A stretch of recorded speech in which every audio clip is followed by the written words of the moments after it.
the grandfather prepared to hand out red envelopes. He said whoever bowed and wished him a happy new year first would receive a red envelope from his hands. The little girl immediately kneeled down and kowtowed to her grandfather. The grandfather, pleased, helped his granddaughter up. He then looked at his grandson. The grandson stubbornly refused to bow and wish his grandfather a happy new year. But the grandfather still gave him a red envelope. The little girl immediately looked displeased. Luckily, the grandfather pulled out another red envelope. The awkward atmosphere finally eased.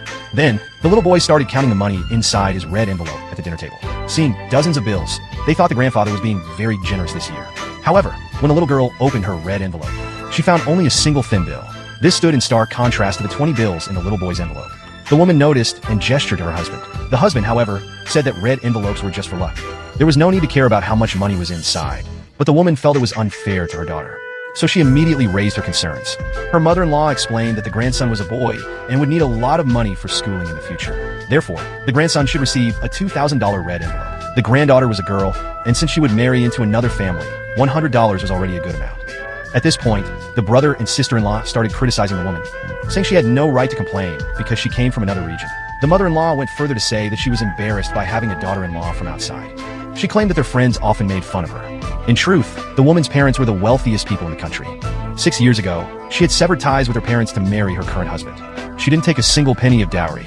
She had expected a very happy life after marriage, but she had hidden her true identity and was now despised by her in-laws.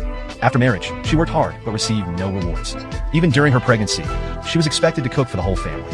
When she wanted to visit her parents, her husband refused, saying their daughter was too young.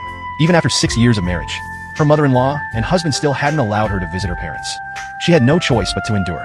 She had worked hard all day to prepare the New Year's dinner. But seeing how her daughter was treated differently, she couldn't tolerate it anymore. Unwilling to back down, she declared that since her mother-in-law had such a strong opinion of her, they might as well separate the family now. Her husband hurriedly urged her to apologize to his mother. This made the woman extremely emotional because she didn't feel she had done anything wrong. The mother-in-law was furious upon hearing this and told her son he should properly discipline his wife. The woman never expected that her mother-in-law would teach her husband to slap her, but her husband did indeed strike her across the face. The mother-in-law praised her son for doing well and said such a daughter-in-law deserved to be beaten.